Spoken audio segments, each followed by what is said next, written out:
Está entrando no ar Portos, Aeroportos e Modais, com Ednei de Oliveira. Olá, amigos. Sejam muito bem-vindos ao podcast Portos, Aeroportos e Modais. Hoje vamos falar de um tema que, à primeira vista, parece distante da infraestrutura e da logística, mas que, na prática, influencia diretamente a operação de portos, aeroportos, transportadoras e todo o ecossistema que move o país, a Previdência.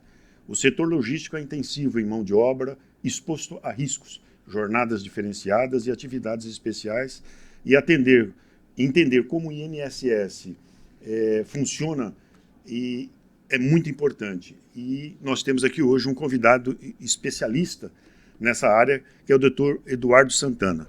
Dr. Eduardo, seja bem-vindo ao podcast Portos, Aeroportos e Modais. É um prazer recebê-lo aqui. Gostaria da sua apresentação. Tá ótimo. Primeiramente, eu quero agradecer a oportunidade, ao seu Ednei, presidente, que me foi dada para estar aqui falando um pouco sobre o Regime Geral de Previdência Social, que é o INSS, tá? Nós vamos falar sobre isso, falar da importância e outros assuntos mais, ok? Me chamo Eduardo Santana, eu sou um advogado especialista na área, com mais de 14 anos de atuação nesse segmento, militando diariamente com isso e um entusiasta no assunto. E vou estar aqui para informar, esclarecer e ajudar no que for necessário. Perfeito. É um tema realmente complexo, né? Eu confesso que eu tenho total ignorância no assunto, desconhecimento dessa... Porque a legislação, inclusive, né, movimenta e muda todo instante. Inclusive, tivemos recentemente a reforma previdenciária. Acho que para a gente iniciar, falar já do que essa reforma afetou, mudou, alterou a vida dos trabalhadores e empresários nessa área da Previdência. Certo. Acredito que inicialmente seja interessante esclarecer que a Previdência Social é um grande seguro social. É um seguro como outro qualquer, só que é um seguro público. É um seguro que é financiado pelo governo, pelos empregadores e pelos trabalhadores. E esse financiamento é feito por meio, obviamente, das contribuições previdenciárias que são descontadas diretamente da folha de pagamento, do contra-cheque ali do trabalhador, e é feito também, no caso do trabalhador autônomo, por meio das contribuições previdenciárias que são vertidas por carnê, ok? Uhum. É importante esclarecer que, para ter direito aos benefícios previdenciários, às prestações previdenciárias, o trabalhador ele precisa estar inscrito, ele precisa estar filiado e ele precisa também estar contribuindo para o sistema previdenciário. A partir daí, ele vai fazer jus aos diversos tipos de benefícios que o RGPS, que é o Regime Geral de Previdência Social, o INSS, oferece, seja as aposentadorias, seja os auxílios, auxílio incapacidade temporária, auxílio incapacidade permanente, auxílio acidente, a pensão por morte, salário maternidade e outros tipos de serviços que são oferecidos pelo regime. Então, a partir daí, é importante entender que, de acordo aqui com o tema, de acordo com o assunto, que é o setor de infraestrutura, de portos, a gente observa que o sistema, ele tem regras, ele é regrado por meio de uma legislação própria, tá? E a legislação, a Lei Geral de Benefícios Previdenciários, ela vai ditar as regras de como cada trabalhador vai ter direito de lançar mão aos benefícios. Os direitos são ex lege, porque eles são descritos na lei.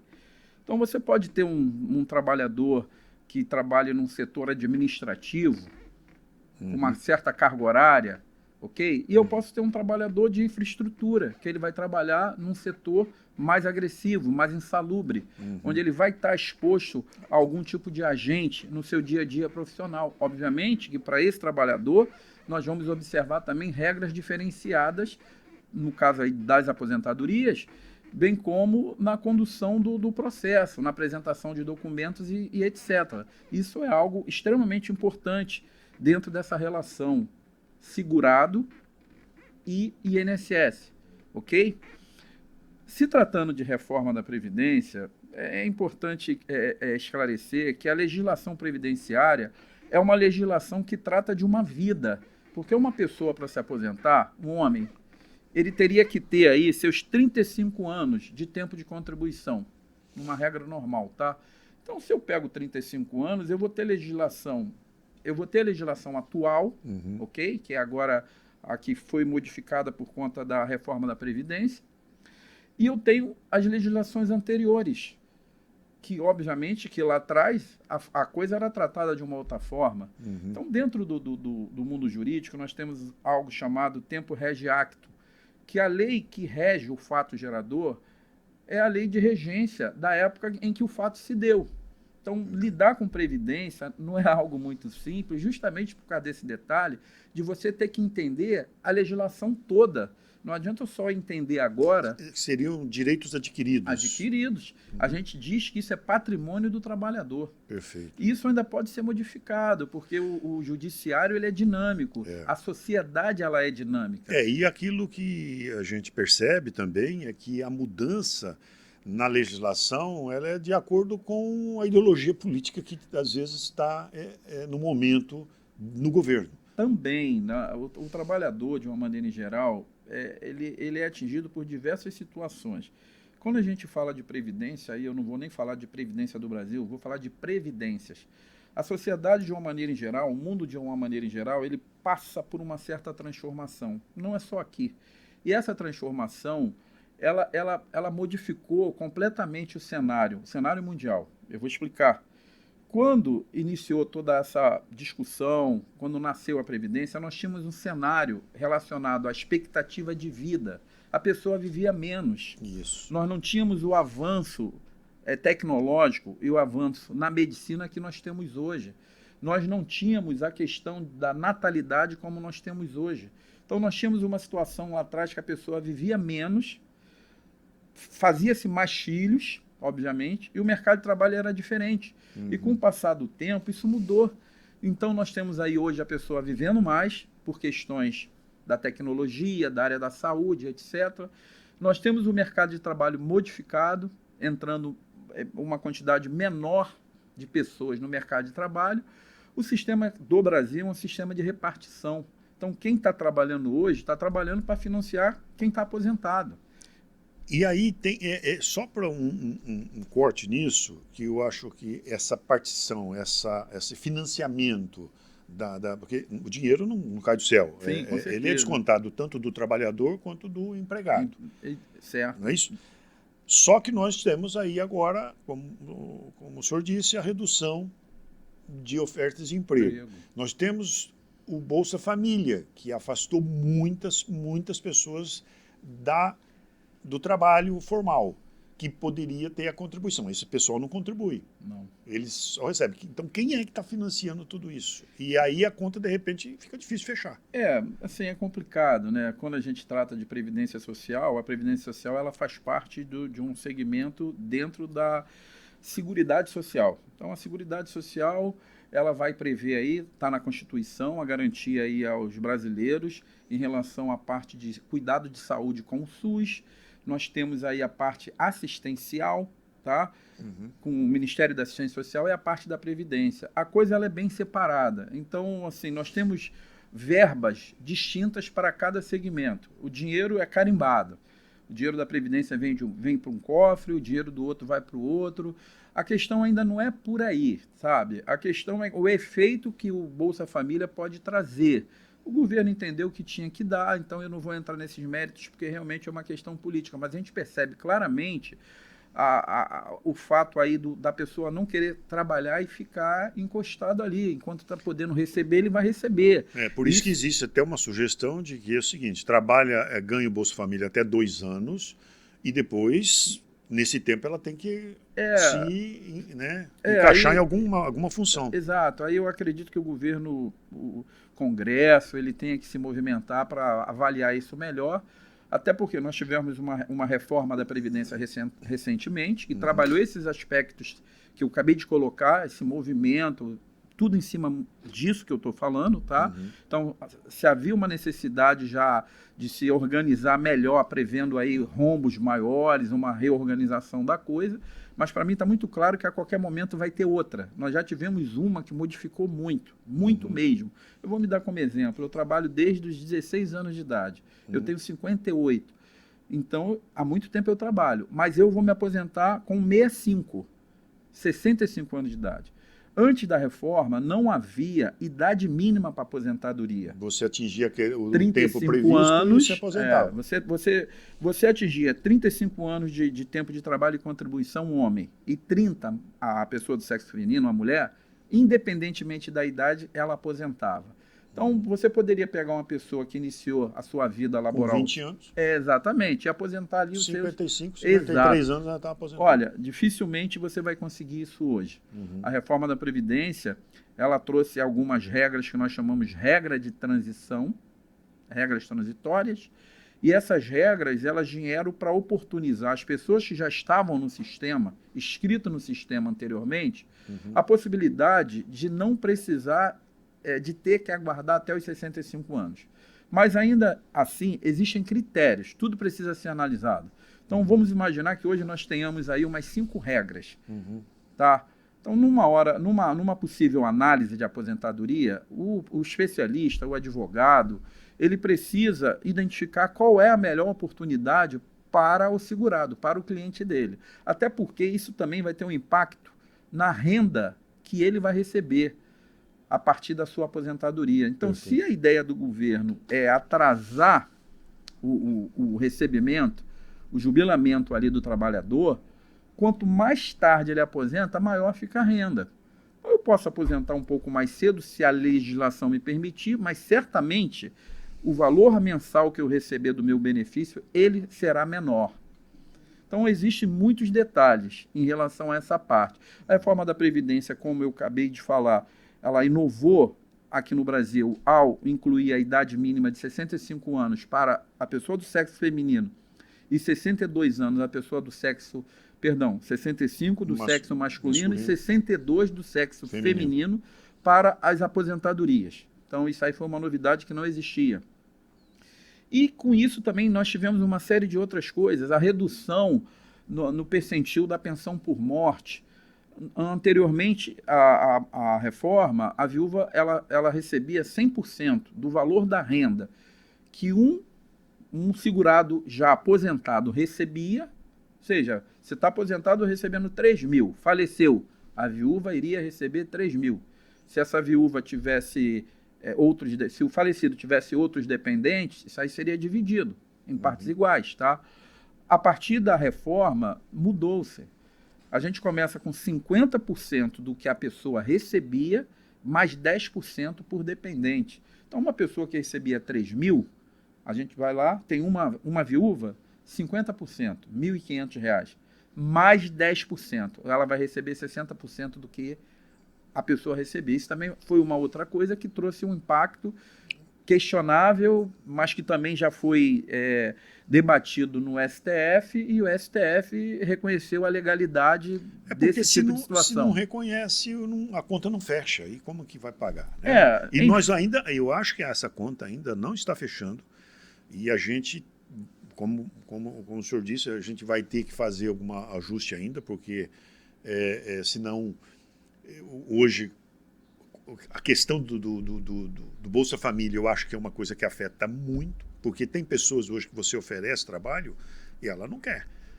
Ela não quer porque ela está ganhando dela sem fazer nada, sem desconto, sem nada. Quer dizer, é muito cômodo isso aí para as pessoas. Então, criou-se um vício, né, que prejudicial para todos, porque poucos estão pagando essa conta. Exato. O meu entendimento acompanha o seu. Tá? Eu acho que realmente a coisa poderia ser um pouco diferente. O benefício ele pode ser assegurado para aquelas pessoas que, de fato, por algum motivo, não têm condições de trabalhar. Exato. Nós temos aí os deficientes. A pessoa que tem uma doença, um impedimento de longo prazo, que fica comprovado que aquela pessoa não tenha condições de se manter e não tenha um parente que possa garantir a subsistência. Ok, a gente pode ter um idoso na mesma situação, mas o que a gente observa não é bem isso. O governo ele tem que fomentar empregos, oportunidades, a oportunidade para a pessoa se preparar. Eu não sei a tua opinião, mas eu acho que ela se encaixa dentro desse debate da Previdência. a escala 6:1. Agora, reduzindo isso, ao meu ver, vai causar um trauma grande para os empresários, porque se você tem uma empresa grande, tem ali 1.000 funcionários, se ela precisar reduzir o quadro dela, porque ela tem que retirar aquele funcionário que ele não pode mais trabalhar, ela vai ter que pôr mais. Ou ela reduz a produção e vai reduzir emprego, ou ela vai entrar no vermelho, porque o custo dela só aumentou. E as pessoas, elas usam os políticos, que eu digo, que as pessoas, nós aqui colocamos lá e que votamos, muitas vezes eles são irresponsáveis nesse sentido aí. Eles não estão preocupados com o empregado, o empresário que gera emprego e nem com o empregado. Porque com uma atitude dessa, você vai provocar desemprego, na minha opinião.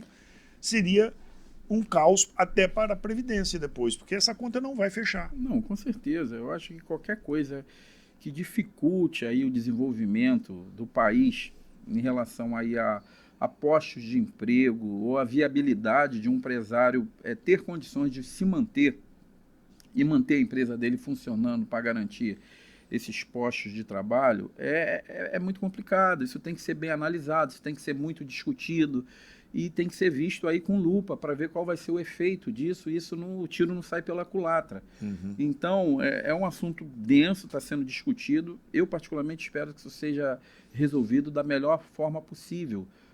Temos aí um país continental, um país grande, um país com condições de competir com qualquer país de primeiro mundo, e a gente só vai conseguir chegar lá se tivermos políticas, se tivermos governantes e tivermos políticos que entendam isso e conduzam aí o país como ele precisa ser conduzido. Uhum. Tudo isso, com certeza, vai refletir na questão previdenciária, porque os benefícios previdenciários, eles precisam ser pagos, e para eles serem pagos, se faz necessário ter recursos financeiros. E conforme eu expliquei, o dinheiro que paga os benefícios, ele vem do trabalhador, das contribuições vertidas pelos trabalhadores, da própria parcela do governo, ok? E pelos empregadores. A hora que tem um problema aí nessa balança, nessa tríplice balança, vamos dizer assim, com certeza nós vamos ter problema também no caixa. E a gente tem outras coisas, aí você vem aí a má gestão dos recursos, nós temos questões relacionadas a fraudes que são observadas.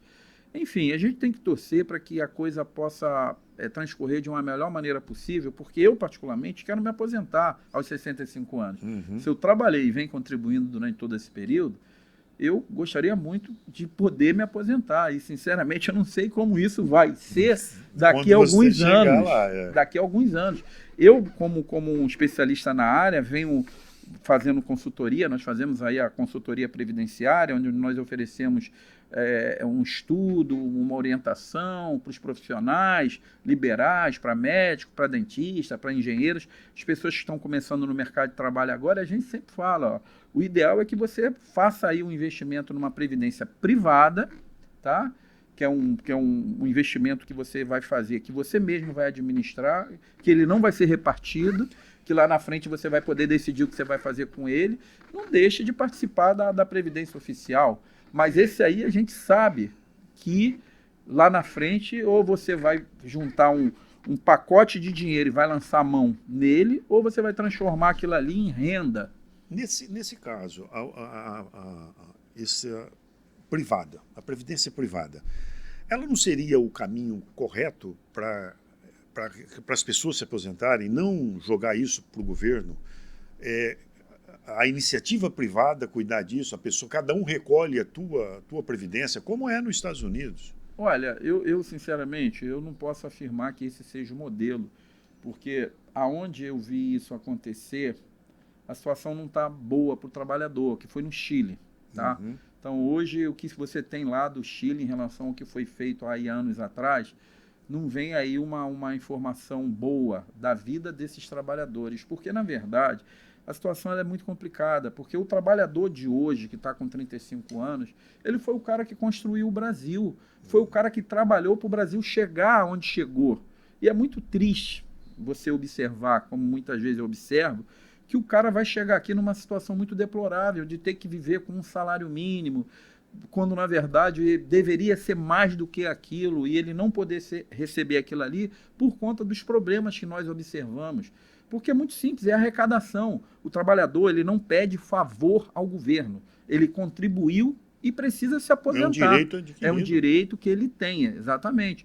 E óbvio que quando a gente vai avaliar questões relacionadas já à renda dele, o valor que ele tem que receber, ele é um valor que é calculado com base na vida contributiva dele. Então, mas aí se a gente pega o empresário, o trabalhador, e aquele valor que ele deduz do salário dele para contribuir para o INSS hoje, né, que é para que ele seja aposentado via INSS, a iniciativa privada não ofereceria uma condição parecida em termos de desconto e com uma segurança maior de aposentadoria? Olha, eu sinceramente eu entendo que sim, muito embora que na reforma e que nós tivemos, houve uma discussão para esse tipo de coisa, mas ainda é algo assim meio que inaceitável dentro aqui do nosso cenário. Então pode ser que mais tarde gere aí um sistema híbrido, com alguns benefícios sendo direcionado para essa área, porque são muitos benefícios e benefícios complexos. Os benefícios acidentários, por exemplo.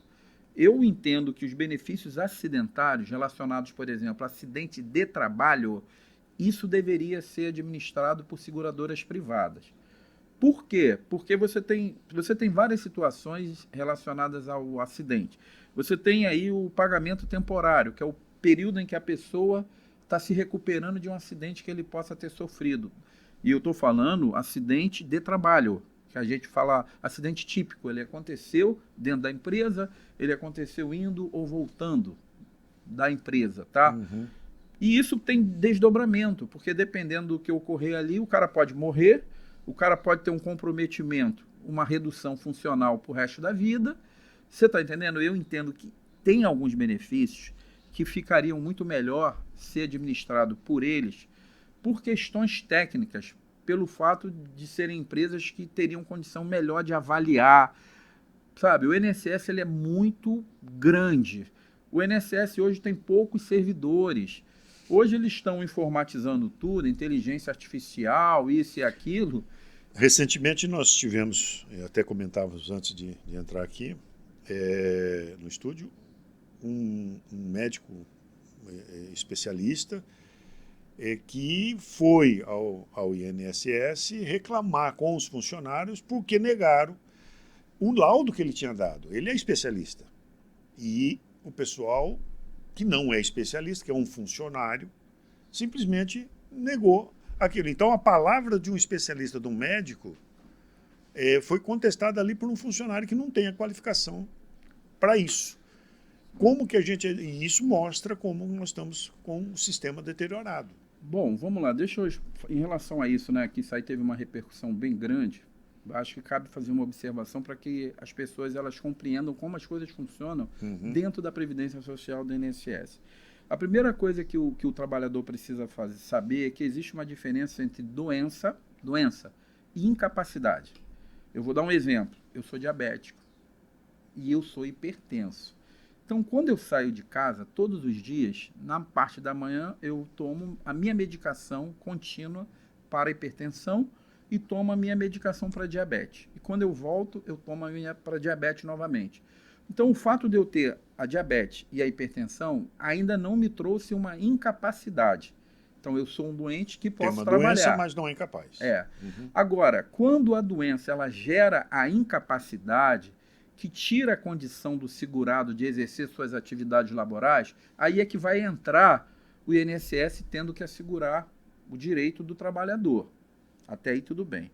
Só que isso é analisado dentro de um contexto, dentro da Previdência Social, onde o trabalhador precisa fazer um agendamento de perícia, precisa levar uma documentação médica, onde você teria laudos, exames, e principalmente o laudo médico, da maneira como a legislação exige, com um relatório, com informação da CID da doença, e a informação se ele está incapacitado de forma temporária ou permanente, tá?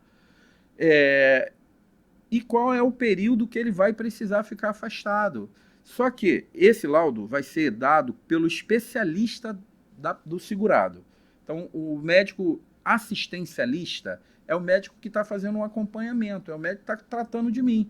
Então ele foi lá, passou a medicação, eu estou seguindo tudo que ele orientou. Aí, ainda assim você precisa de 90 dias. Ele vai lá, 90 dias. Eu pego aquele laudo de 90 dias e levo para a Previdência Social. Na Previdência Social eu vou passar por uma perícia de um outro médico. Que é do INSS, médico. Uhum. Se o médico do INSS não reconhecer, independentemente do assistencialista ter falado isso, ele entender diferente, ele vai negar. E na balança... Pode haver contestação Na balança, a voz do médico da Previdência Social vai pesar mais forte. Vai ser mais forte do que o assistencialista, embora os dois sejam médicos. Quem pode reverter isso é uma decisão judicial, que é um juiz, determinando que a Previdência acate aquilo ali, e o juiz também não é médico, como eu também não sou. Então o juiz ele vai se socorrer de um perito da confiança dele, da justiça, que vai fazer uma avaliação no caso, ou seja, ele vai avaliar a documentação que foi apresentada ao INSS, dos dois peritos, vai avaliar o que o perito falou para no final ele dar o parecer dele. Se o parecer dele for favorável à manutenção do benefício ou aposentadoria, o juiz vai seguir. Da mesma forma que se ele for desfavorável, o juiz também não vai seguir. É uma situação bem complicada. Então, a gente tem aí, inicialmente, um pouco da população não entendendo os conceitos entre doença e incapacidade. Isso é importantíssimo. Não entendendo que quando você vai para a Previdência Social, você tem que chegar com a documentação médica adequada e também não entendendo que se houver uma negativa do INSS, ele tem que procurar um especialista. Não adianta você ficar reclamando, batendo como aquele médico falou, que ele estava desde 2016. O cliente dele já tinha que ter procurado um advogado especialista na área para enfrentar aquilo ali no judiciário. No judiciário, porque a decisão judicial se cumpre. Acabou, porque a única coisa que vai reverter, não adianta ele foi lá falar com a servidora, aquela servidora ali, eu entendo que ela não seja nenhuma perita, aquela que aparece no vídeo, porque o perito atende numa sala apartada. Então aquilo ali é uma servidora que está lá para cumprir a determinação do perito, porque o perito ele fez o relatório dele. Na verdade não é ela que, por conta e risco, falou. Ele fez o relatório dele lá, botou no sistema, ela só vai fazer o que ele está falando. Se é para conceder o benefício, ela vai conceder, se não é para conceder, ele não vai conceder. Ela não vai conceder por meio da perícia que já foi feita. Então é o outro médico, como aquele ali, que está falando coisas distintas. E aí você começa a entrar numa série de situações. Aí realmente tem que entrar com um especialista para que, como é o seu caso, para que avalie e ver se tem uma medida judicial que pode ter ou não. Olha, para lidar com a Previdência nos dias de hoje, não adianta, tá? O segurado, quando eu falo segurado, é a pessoa que está vinculada à Previdência Social e que vai buscar os benefícios para ele ou dependente do segurado. Eu acho muito difícil conseguir alguma coisa sozinho. Ele tem que ter orientação de um especialista. Uma pessoa que tem um entendimento apurado para orientar ele em relação ao que ele vai fazer. O idoso sozinho hoje não consegue manejar o portal do meu INSS. Até porque o GOV. GOV é complexo. Não consegue. E eu digo assim, a gente tem que entender também que existe a desonestidade também, às vezes, do segurado ali que... Eu não tenho dúvida disso. Né? Então, é uma situação difícil que um perito desse do INSS é uma situação complicada, porque imagina o tanto de coisas que ele vê ali absurdas, que chega na mão dele e que ele vê que a pessoa tem condição de trabalhar, que ela está se aproveitando de uma situação. Então, os bons pagam pelos maus. Exato, aí... É o que eu costumo falar para os meus clientes. O cliente ele pode chegar relatando lá os problemas dele. E eu sempre falo, senhor, o meu papel aqui é levar as informações que você está relatando à apreciação do judiciário, do juiz. E eu vou fazer isso com a técnica que eu sei que eu tenho que fazer. Eu não posso chegar aqui de qualquer jeito para explicar, mas muitas vezes eu vejo que não tem cabimento. E quando não tem cabimento, eu falo, você não vai conseguir. Assim, eu não vou entrar em algo que eu estou entendendo que eu não vou ter êxito por conta de falta de documentação médica ou por conta de uma patologia que eu sei que comprovadamente não vai dar aquilo que ele está querendo. Aí a gente tenta explicar os conceitos, incapacidade, doença, e muitas vezes quando você realmente vê que a pessoa tem aquela patologia que enseja o pagamento do benefício, o reconhecimento do direito, seja temporário ou seja permanente, você tem que saber a forma como você vai levar isso. Exato. A apreciação do judiciário e do próprio perito. Que é um tema que eu queria falar agora, que é a prova, a documentação e os erros mais comuns. Que aí nós temos o famoso PPP, né? Que é o... Como é? Perfil profissiográfico previdenciário. Me fala um pouco disso, que eu acho que está dentro dessa... Sim. Aí entra aquilo que eu falei, né? Os benefícios previdenciários, eles são ex-lege, eles estão previstos dentro de uma legislação. O servidor público, aquela pessoa que estava lá sentado, ele tem que agir conforme a lei. Ele não pode fazer nada diferente do que a lei determina, porque ele é vinculado. E dentro da Previdência existe lá as instruções normativas, as INs, né? E outras coisas, mas o servidor, ele trabalha com base no que a IN está falando. Se a IN fala que é azul, ele não pode falar que é amarelo. Até porque ele comete... Ele é vinculado, certo? Nós, advogados, podemos desconstituir aquilo ali, porque muitas vezes as INs ou as normativas do INSS não acompanham a Constituição, tá? A pirâmide Kelsen, a hierarquia das leis. Eu não posso ter aqui um decreto falando coisas que não tem que falar. Um decreto, por exemplo, ele regulamenta uma lei. Eu tenho uma lei. O decreto vai falar como eu vou aplicar aquela lei. Ele não pode subir nada além daquela lei. Uhum. Então, isso é um exemplo. Então, a Previdência tem muito disso, de querer coisas que não está na Constituição, que não está na lei, e o servidor público vai fazer. E, no caso, o advogado, ele vai levar a apreciação do judiciário e vai explicar o que eu estou falando. Excelência, isso aqui não está previsto. De acordo com a lei tal, é isso, isso e isso. Contudo, a Previdência faz isso, isso e isso. Está errado. Tá legal. Então, no caso aí do formulário PPP, é o seguinte, todo trabalhador, tá, em princípio, todo trabalhador, ele teria que ter o formulário PPP, que é o Perfil Profissiográfico Previdenciário. E o Perfil Profissiográfico, ele vai trazer informações sobre as atividades que você desenvolve, se existe alguma exposição. Existe alguma exposição à insalubridade, que são os riscos. Risco físico, calor, frio, ruído. Como é o caso dessa área de portos, de infraestrutura, Sim, de eu acredito que... O risco, às vezes, eu não tenho dúvida. Vamos falar em aeroportos. Maior. O cara trabalha lá na pista. Acontece muito que eu pego isso, né? Uhum. Se o cara trabalha lá na pista, ele vai ter exposição a ruído, porque o barulho do avião é muito alto. Muito alto. Ele pode estar com abafador. Ah, mas ele trabalhava com abafador. Tudo bem, mas já ficou comprovado que o ruído ele penetra pelos ossos. Então, mesmo você com EPI, com abafador, aquilo ali vai te trazer algum problema futuro. Então, se o ruído estiver acima de 85 decibel, obviamente, e o formulário PPP ele tiver sido preenchido de forma correta... Ele é preenchido por quem, esse PPP? Olha, o formulário PPP ele é feito com as informações contidas no LTCAT, que é o Laudo Técnico de Condições Ambientais de Trabalho. Esse LTCAT ele é feito por um engenheiro de segurança do trabalho.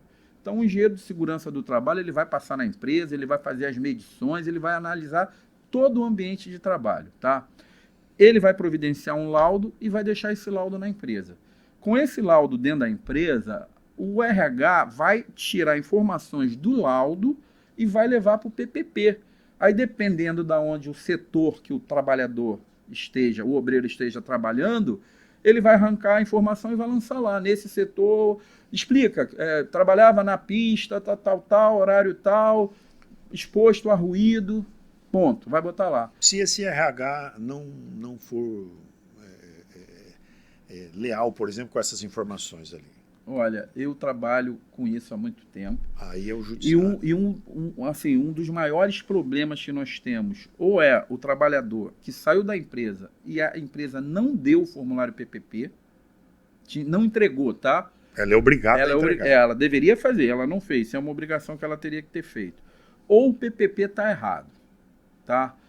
Isso teve uma solução e eu vou explicar, mas como a gente trabalha com a vida toda, então eu pego muita gente que a empresa já fechou e o cara não vai conseguir, tá? Uhum. Hoje isso está um pouco diferente. Então, quando eu pego um PPP que ele não reflete a realidade fática do trabalhador, aí eu tenho que movimentar o judiciário trabalhista, reclamatória trabalhista. Aí eu tenho que fazer ação É uma ação declaratória, trabalhista. Declaratória. Eu tenho que fazer uma ação declaratória de retificação de PPP ou de apresentação de PPP. E muitas vezes você tem que fazer perícia, mandar fazer perícia no local do trabalho. Se a empresa já fechou... Aí já era. Aí você vai ter que seguir outros caminhos que não é muito fácil.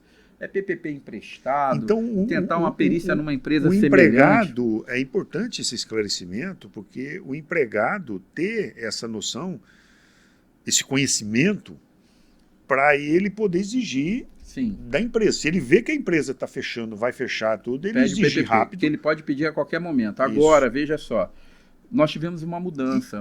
Existe uma penalidade para a empresa caso ela não cumpra esse requisito? Amigo, olha só, deixa eu te falar uma coisa para você. A fiscalização da Previdência, que era uma responsabilidade dela fiscalizar, na verdade, para mim, isso nunca aconteceu.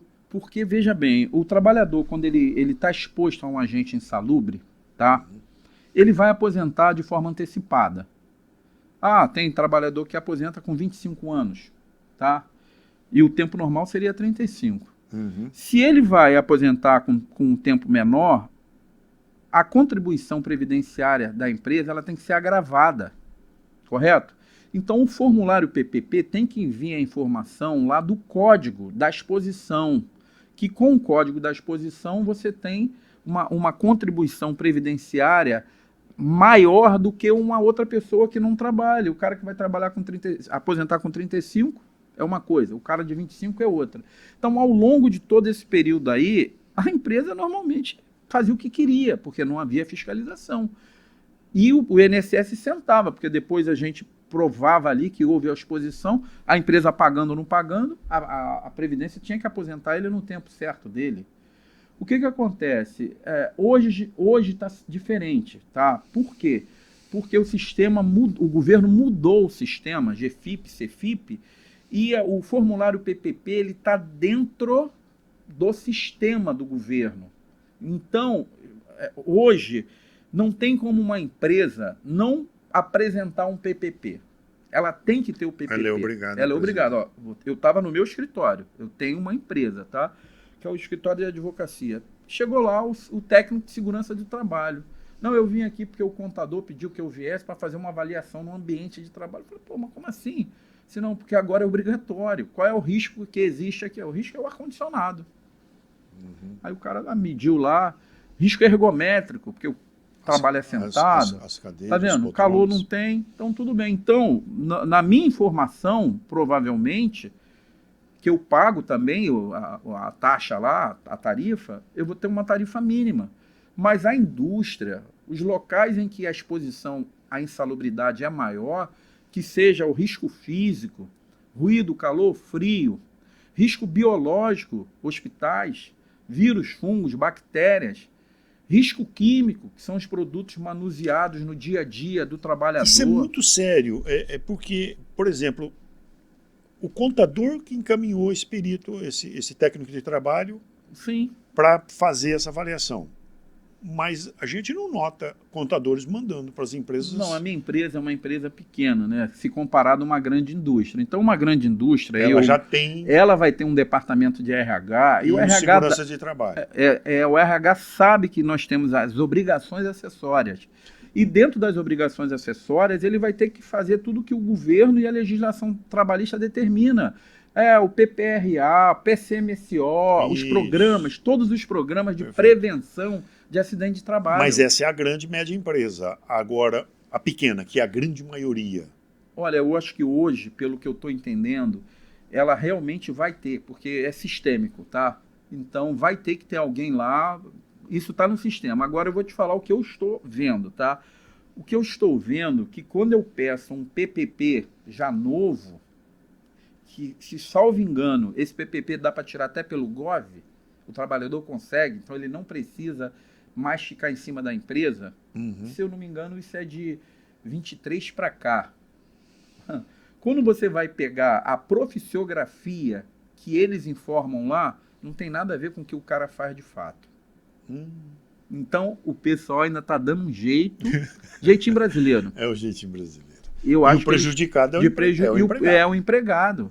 Muito prejudicado. Porque aí você pega o cara que está está surdo, ele ensurdeceu ao longo do período trabalhado. Você pega o cara que trabalhou com um agente que certamente causou uma doença ou vai causar uma doença nele.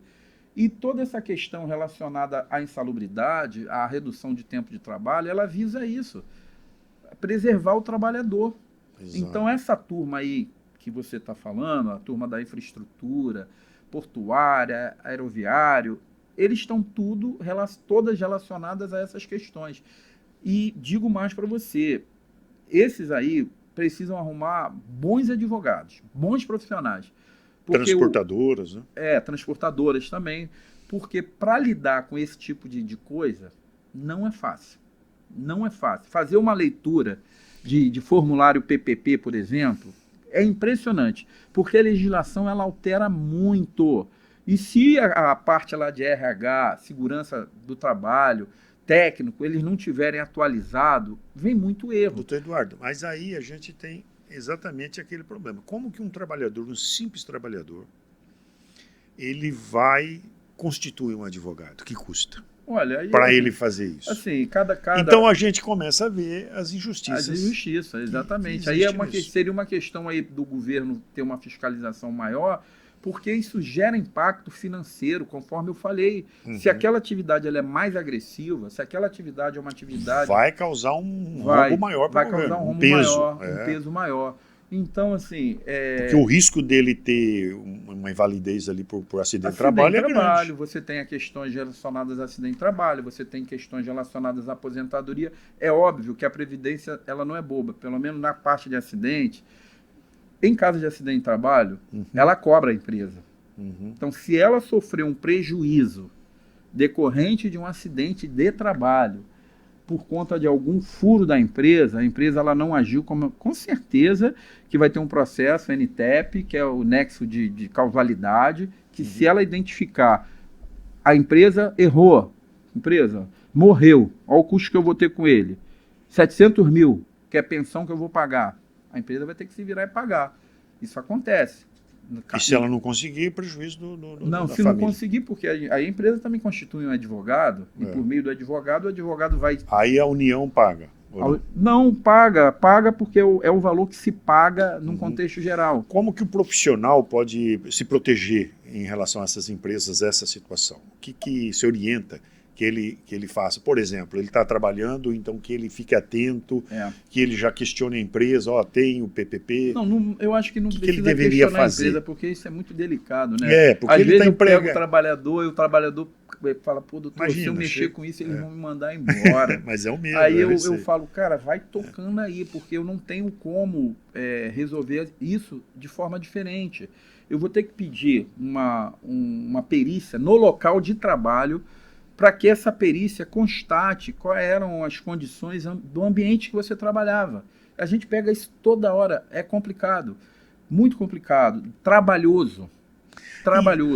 Aí eu volto àquela tese da previdência privada, que ela acaba sendo mais justa, porque o empresário que tem a previdência privada, o que vende esse serviço, um banco ou uma instituição qualquer, ela vai cuidar melhor da fiscalização. Não, a previdência privada ela não vai entrar em aspectos relacionados ao tempo, porque o período de aposentadoria, por quanto tempo eu vou contribuir, quem define sou eu. Então, eu falei ali, o trabalhador exposto, ele vai aposentar com 25 anos. Ele está na privada, ele sofre um acidente. A privada é o mesmo procedimento, né? Que é o perito que vai analisar. Observando alguns detalhes, porque quando você faz um planejamento na área da previdência privada, você tem que prever todos os riscos que você quer assegurar. Eu quero a aposentadoria daqui a 30 anos, aí eu vou lá e contrato. E vou contribuir com valor mensal para essa aposentadoria. Escolher um fundo de investimento, que o dinheiro vai sendo trabalhado. Tá legal, mas além da aposentadoria, eu quero aqui uma proteção fundos, de risco. Tem que escolher esses fundos, porque também senão a gente viu recentemente um grande golpe nisso. Aí você tem lá as proteções de risco. Eu posso ter um seguro por morte, eu posso ter um seguro de invalidez. Você vai criando a proteção que você quer de acordo com a tua condição financeira e com aquilo que você necessita, porque são muitos detalhes também. A vida, ela começa com um jovem desse, como a minha filha de 18 anos, que eu falei, ó, entrou na faculdade agora. Então eu vou fazer uma previdência para ela com um valor pequeno, R$150. Aí ela começa. Daqui a pouco ela conclui a faculdade dela, começa a trabalhar. Aí ela assume isso, aumenta a contribuição com base e vai trabalhando isso até quando chegar lá na frente, no momento que ela achar, pô, tá legal, 30 anos, estou com 2 milhões, 3 milhões, vou transformar isso aqui em renda, ou vou pegar isso e botar no meu bolso. A informalidade, ela é um grande problema, Sim, né? com certeza. E eu tiro pela minha experiência de vida. Sim. Eu trabalhei aos 18 anos, comecei a trabalhar com 14 anos. E na época não era proibido, né? Essa coisa de criança, de adolescente trabalhar. Recolhi, trabalhei em banco, trabalhei na Matarazzo, e não tive o cuidado, não tinha essa experiência de acompanhar esses recolhimentos. Depois a legislação mudou, eu tenho hoje 68, quer dizer, isso já faz tempo, houve mudanças que não era informatizado, depois foi informatizado. Eu vejo, não só o meu caso, mas eu vejo de outras pessoas também, que não se encontra mais o histórico da vida dela. A outra coisa é que eu me tornei depois um empresário e fui vendedor autônomo, mas não me preocupei em acompanhar essa questão dos recolhimentos. E hoje, quando eu preciso olhar o meu futuro para aposentar, que você faz o levantamento, cadê os recolhimentos? Então isso a gente vê muito acontecer, por isso que é importante esse tema a gente estar abordando, para as pessoas terem essa consciência, delas ficarem atentas, porque a velhice chega e é a subsistência dela depois. Exatamente. Você tocou num ponto aí extremamente importante. A Previdência, ela vai assegurar aí o fato da pessoa viver muito e vai precisar aposentar. A expectativa de vida aumentou. Exatamente. Ela vai também assegurar direitos aí para se ocorrer algum problema no meio do caminho relacionado à doença temporária ou a permanente, tá? Questões relacionadas à morte. Então, ela vai tratar o meio do caminho e o final, correto? Uhum. Então, o trabalhador ele precisa estar atento a isso, porque isso aí é o normal da vida de qualquer pessoa. Nós nascemos, saímos lá do ventre da nossa mãe, a gente cresce, a gente fica adolescente jovem, aí faz faculdade, arruma namorada, daqui a pouco arrumou família e vem um filho. Isso é comum na vida de todas as pessoas. Nós não podemos fechar os olhos a essa questão da proteção. Então, o trabalhador, toda pessoa que entra no mercado de trabalho, isso também está na lei, se tem remuneração decorrente de trabalho, ele é um filiado à Previdência Social. Ele é filiado, está na lei. Começou a trabalhar, é filiado, ainda que seja na formalidade. Só que ele precisa se inscrever. E ele se inscreve justamente fazendo as contribuições dele. A ponto de, eu dei o exemplo lá do rapaz ali, camelô da Uruguaiana. Ele está ali. Ele está trabalhando. Pô, estou trabalhando há 5 anos. Falei, legal, você está trabalhando há 5 anos? O que você faz? Eu vendo Avon, um exemplo. Jequiti. Ou seja, ele precisa comprar para vender. Se ele tem a comprovação da compra do produto que ele trabalha vendendo, eu tenho como fazer um processo que a gente chama de processo de retroação de DIC, voltar, abrir a inscrição que ele não abriu, mas provar que ele estava trabalhando, só que ele tem que recolher os atrasados. Os atrasados. Você tá dando parcelado? Pode ser parcelado ou não? Pode ser também. Agora, o que acontece? Mas vai tornar mais difícil. O que a pessoa precisa entender é que ele tem que estar atento a essa questão, que ela precisa contribuir para a Previdência Social, seja como empregado, tranquilo, que aí vai sair direto do salário dele, a empresa vai repassar, ou seja, ele mesmo vertendo as contribuições. E na linha como empregador também, né? Sim, aí o empregador, eu diria o empresário, né, que foi o problema. O empresário, é óbvio que a pessoa que tem uma empresa aberta, ela vai ter a contribuição previdenciária patronal, que a empresa paga, ok? E ela vai ter também a contribuição previdenciária referente aos proventos dela, Prolabore.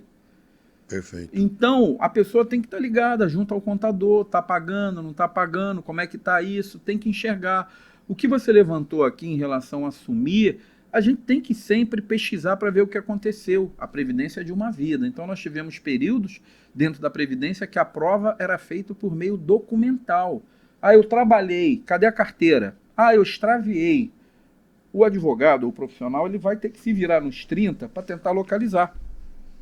Rascaged, Ministério do Trabalho, tem algum documento em casa? Se a pessoa não tiver nada, vai ficar difícil. Ah, não, eu contribuí, mas não aparece lá. Tá bom, cadê o carnê? Me dá o carnê aqui. Porque existem várias intercorrências dentro do sistema que pode gerar esse tipo de problema. É contribuição feita no código errado, é contribuição feita com NIT errado. Eu já peguei de tudo, o cara errou um número. Aí a contribuição dele estava indo para uma outra pessoa. Olha isso. Você pega de tudo. Assim, eu particularmente, o meu escritório não pega nada fácil. Só pega coisa. Eu falo. Por isso que fica especialista, se torna difícil especialista. Mas graças a Deus, ao longo de todo esse período, a gente foi adquirindo aí uma carga de conhecimento para tentar entender e resolver o problema das pessoas. Porque mágica ninguém faz.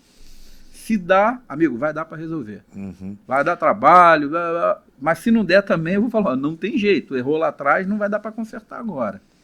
Então, assim, eu peço que todos tenham muito cuidado, conversem com seus contadores, o recolhimento está sendo feito, peça para olhar. Agora com o Gov, dá para você baixar o CNIS, que é o extrato de contribuição previdenciária. Olhe lá o seu extrato para ver se o período que você sabe que trabalhou consta lá. Você tem que ser diligente, não dá para deixar para ver isso em última hora. Se você fizer isso, vai ser muito pior. Exato, porque... Entendeu? Então, assim, é por aí.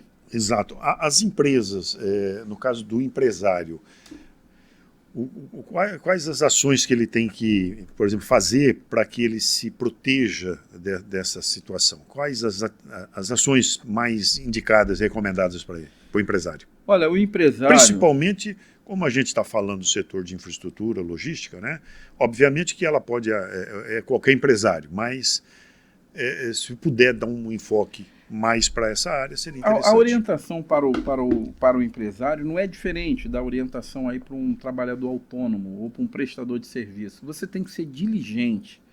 Não dá para você largar isso na mão do contador, não estar atento ao que está acontecendo lá. Eu não estou falando mal de contadores, não estou falando, tá? O que eu estou dizendo é que eu pego muitos problemas relacionados a isso. A maioria das aposentadorias de empresários são aposentadorias que dão muito trabalho. Elas dão trabalho. Porque, conforme eu disse, a legislação ao longo dos anos, elas foram sofrendo várias modificações. Então, às vezes, no meio do caminho, o contador ele tinha que ter feito alguma coisa que ele não fez. Se ele não fez lá naquele tempo certo, aquilo ali vai ter que ser corrigido. E a gente vai ter que fazer agora, mas isso dá mais trabalho. Às vezes você tem que procurar a Receita Federal, às vezes você tem que mexer com isso, tem que mexer com aquilo. Como é que você vai evitar esse tipo de coisa? É você tendo acesso ao seu extrato previdenciário CNIS, onde você vai enxergar as contribuições que estão sendo vertidas. Então, o CNIS ele acessa como? Pelo meu INSS, pelo portal do meu INSS. Isso é simples, isso hoje qualquer trabalhador tem acesso. Você vai ter a senha Gov, com a senha Gov você vai entrar dentro do meu INSS, no meu INSS você vai baixar extrato ali vai ter o histórico teu. Vínculo e remunerações. Aí vai vir o histórico com tudo, tá? Então, a primeira coisa que eu faço, quando eu analiso qualquer situação, é o extrato previdenciário. Aí eu vou fazer uma conciliação com a carteira de trabalho da pessoa. Aí eu verifico, pô, senhor Ednei, olha só, aqui eu encontro aqui 4 vínculos lá dos idos dos anos 70, que eles não estão registrados no seu CNIS. Se eu tenho alguma documentação, além do que está aqui, porque eu vou ter que pedir averbação. Eu vou ter que fazer um processo de averbação para aquele período passar a constar dentro do cômputo de tempo de contribuição. Aí você tem isso, você tem um período de serviço militar obrigatório, SMO, que também precisa contar, e muitas vezes ele não está ali. Então, é onde eu falo, você tem muitos detalhes, você tem vários acertos que precisam ser feitos antes de você efetivamente fazer o pedido de aposentadoria. A pessoa tem que se certificar. E no meu caso, né, obviamente, quando eu dou entrada num pedido de aposentadoria, eu entro sabendo quanto tempo a pessoa tem, quanto ela vai receber. Não é esse negócio de eu vou pedir aposentadoria, se a renda for baixa eu vou desistir. Não, se você sabe, pode saber antes e pode saber até assim, não tem como mudar, vai ter que ser isso mesmo. Antigamente poderia se dar um jeitinho, hoje não existe mais essa Eu possibilidade. não entendo né? possibilidade de jeitinho. Eu não sou graças a Deus, eu não sou do tempo do jeitinho, né? A gente sabe que no passado, quando a Previdência ela era mais manual, tudo acontecia. Havia possibilidade de fraude. Né? A gente sabe aí das Georginas da vida e de uma série de coisas que ocorreram, tá? Exato. Assim, hoje o sistema está todo informatizado. É impressionante o nível de informatização que chega, para mim, chega a ser até um pouco ruim. Porque eu expliquei para você, olha, se eu pego aqui um extrato previdenciário CNIS, identifico que lá está faltando o vínculo que a pessoa comprova na carteira. Se você fizer um pedido lá no sistema, a inteligência artificial vai analisar o seu pedido apenas com o que está lá. Ela vai negar. Ela vai negar. Porque ela vai olhar o sistema. Vai olhar o sistema não registra tudo.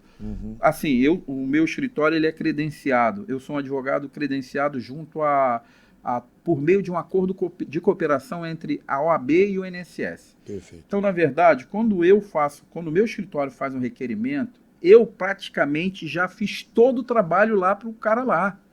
Ele vai receber uma petição onde a petição já está informando todas as condições daquele trabalhador e se tiver necessidade de fazer algum tipo de acerto, em preliminar eu já informo que se faz necessário colocar uma data fim, porque a carteira informa que ele entrou tal dia, saiu tal dia, mas o CNIS não tem.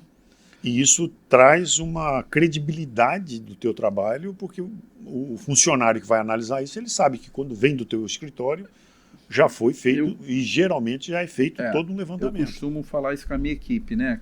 A gente tem muitos estagiários, essa coisa toda, eu falo, olha, vocês estão se preparando para ser advogados, precisam trabalhar de forma correta. E em todos os níveis. Assim, uma petição nossa, quando chega no judiciário, ou quando chega dentro da Previdência, eles precisam saber que isso aqui é nosso, porque nós fazemos certo. Aqui não tem esse negócio. Vai chegar certinho lá. E a pessoa já sabe, é do escritório do Dr. Eduardo.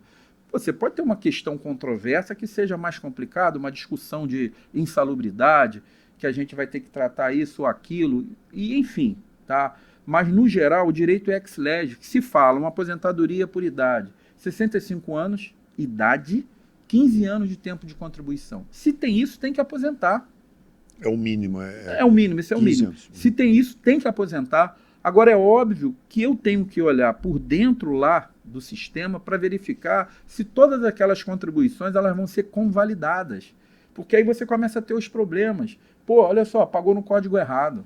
Ele tem como, se não tiver os 15, ele pode pagar para repor isso? Ele vai, no caso da aposentadoria por idade, as contribuições atualmente não podem ser pagas em atraso, que a gente chama de carência, né? Carência é pagamento em dia.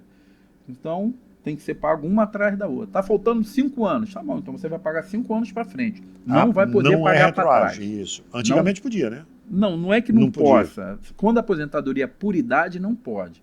Se for aposentadoria por tempo de contribuição, aquela que tem que ter 35 anos no mínimo, nessa aí a gente vai avaliar com possibilidade de sim. Agora, se for por idade... Por idade, não. Por idade, você sempre vai... Se tiver 75 anos, vai pagar. Se faltou 5, vai pagar mais 5. Toda hora isso. Eu falo, não tem jeito, senhora. Não tem jeito, vai ter que pagar, infelizmente. Cara, às vezes eu pego, seu Ednei Chupa, às vezes eu pego, o marido paga a contribuição para a esposa. Só que o cara paga de 6 em 6 meses. Ele vai lá, no meio do ano, paga tudo para trás. Aí chega no final do ano, paga tudo do meio do ano para trás. Aí tá bom, aparece lá no escritório, doutor, vim aqui aposentar minha esposa. Aí, naturalmente, ele já deu entrada, já foi negado. Aí ele vai lá. Aí quando eu olho, eu falei, quem fez esses pagamentos? Aí a senhora fala, foi ele, meu marido. Tá tudo pago. Ele, não, doutor, mas tá tudo pago. Cara, quando eu falo, olha, contribuições pagas em atraso de março de 2020 para frente, não tem validade. E o dinheiro que ele pagou? Tudo dinheiro jogado fora. Meu Deus do céu. Ele não recupera. Se fazer um processo de perde-comp na Receita Federal, bem, Mas a pessoa precisa entender que existe regra. Por Então, isso que a orientação de um profissional faz toda a diferença. faz toda a diferença. Então não adianta, o contribuinte individual, se você é um contribuinte individual, seja você um trabalhador autônomo ou facultativo, uma dona de casa, um estudante, se faz assim, a competência do mês 2, que foi fevereiro, eu vou pagar até 15 de março. Até 15, se eu pagar depois de 15, atrasa. Tá? A competência de março, eu vou pagar até 15 de abril. E é assim, as pessoas não se atentam a isso. Código de contribuição, nós temos diversos códigos. Eu tenho 1007, corresponde a 20% do salário mínimo. Eu tenho plano simplificado 1163, corresponde a 11% do salário mínimo. Eu tenho o plano simplificado FBR 1929, 5% do salário mínimo. Tá? Aí tem muita gente que vai pelo MEI, microempreendedor individual, o cara paga 5%, mas tem que pagar das MEI na data certa. Se tiver atraso, vai dar o mesmo efeito. Então é aquilo que eu falo, são muitos detalhes que as pessoas precisam entender. E é difícil que a pessoa comum aqui fora, Não sei. ela tenha condições de entender isso. Você tem um ou outro que, de repente... Olha, eu vou tirar, não que a gente seja diferente, mas a gente tem muita informação, conversa muito, fala muito, e a gente desconhece isso. Imagina uma pessoa que não tem esse network, esse contato. Não tem. É complicado. É complicado demais. O assunto, conforme eu disse, ele é denso, Uhum. ele se modifica a todo momento. Não adianta dizer que ele não é complexo, não adianta dizer que ele não é complexo, que ele é complexo. Demais. Né? Por isso que a gente volta a dizer, é importante que consigam especialistas, né? Com certeza. Para que a gente consiga não ter depois o dissabor de chegar na idade de aposentar e não pode se aposentar. Doutor Eduardo, olha, eu só tenho que agradecer, o assunto realmente é complexo, como a gente disse, a gente poderia ficar aqui várias horas debatendo esse assunto. Acho que é importante a gente procurar orientar as pessoas, né? Sim. E o podcast tem essa finalidade, tem esse objetivo, que as pessoas tomarem conhecimento de assuntos relevantes e que impactam a vida dela no dia a dia, principalmente nessa área de infraestrutura, logística, né? E eu agradeço muito a tua presença, foi muito rico de informação para a gente, eu agradeço e queria suas considerações finais. Bom, eu aqui tenho que agradecer aqui a oportunidade, ao convite que foi feito pelo senhor Ednei, de estar aqui nesse momento falando aqui algumas coisas que nós entendemos ser importantes para as pessoas. Me coloco à disposição para abrir outros temas, outras questões que possam ser mais direcionadas aí para a área. Será um prazer para a área de importância. Espero que, de fato, os assuntos aqui abordados eles tenham sido esclarecedores para aquelas pessoas que vão estar assistindo esse podcast, né? E é isso. E desejo que todos tenham muito cuidado com essa área, que é uma área importante na vida de cada uma pessoa que está assistindo isso. Uhum. Isso é muito importante, muito embora as pessoas não dêem a devida atenção e deixam para aquele último momento cuidar de um assunto que é tão importante na vida delas. Eu dou como exemplo porque você deixa isso, porque você está trabalhando, é empresário, mas a idade você não percebe, mas o tempo passa e quando você vê, chegou. E hoje, essa informação importantíssima que você disse, que não adianta pensar, eu recupero, eu pago atrasado. Por idade não tem essa possibilidade. Por idade não tem. Tempo de contribuição nós vamos avaliar caso a caso. Avaliar. Então, pessoal, fica atento, se orientem por profissionais especializados para que a gente não tenha esse dissabor de chegar na idade de se aposentar e não pode se aposentar. E a idade chega. Chega. Né? É isso. É isso, amigo. Obrigado aí. Obrigado a todos vocês que vão assistir esse podcast. Obrigado, doutor Eduardo. Nós temos aí o telefone do doutor Eduardo nos caracteres quando apresentamos ele. E qualquer dúvida pode entrar em contato, que eu tenho certeza que você vai estar com um profissional altamente competente nessa área de previdenciário. Obrigado pela companhia. Procure se inscrever no canal e dar o joinha para que a gente possa mandar para mais pessoas, né, e alcance mais pessoas esse assunto relevante. Obrigado, até o próximo.